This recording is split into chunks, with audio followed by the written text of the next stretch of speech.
2 სექტემბერს მაშინ როცა ვაპროტესტებდით პარლამენტის უკან წულუკიანის სამარცხენო კომისიას გადავწყვეტეთ რომ სახლში წავსულიყავით რუსთაველის მეტროს მიმდებარე ტერიტორიაზე ვიყავი მაშინ და ბარდიულზე დავინახე რომ ერთი ბიჭი სამაპოლიციელმა გადაათრია ბარდიულიდან და მივედი რომ გამეგო ამ ბიჭის ვინაობა გავკეულიყავი სიტუაციაში და ამის შემდეგ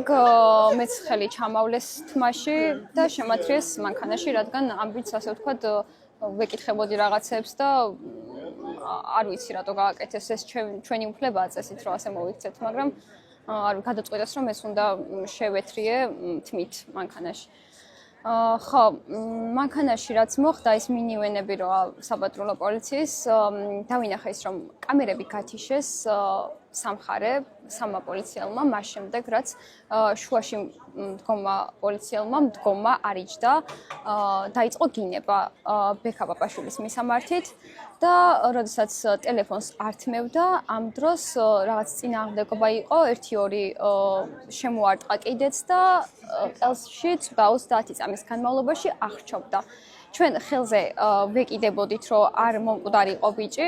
გადალურჩდა გადაწისდა გადაყვითხდა არ ვიცი ასთმა რო ქონოდა ალბათ მოკვდებოდა კიდეც ხო და ამის შემდეგ ეს გავაჩერეთ ერთ სიტყვით და მანქანაში ერთ სიტყვით ისე იყო რომ ფაქტობრივად აი როგორც დარბევების დროს რა თურმე აქციიდან რო წამოვედით უნდა გავქცეულიყავით იმიტომ რომ აქციაზე ვიდექით ანუ პოლიციელები როგორც გავიგე მე მორბოდნენ და ხალხს მიდევდნენ და იჭერდნენ ჩვენ გარდა როგორც ვიცი 24 არის დაჭერები და აი მანქანაშიც მინივენში ზუსტად იგივე სიტუაცია რაც დარბევების დროს რომ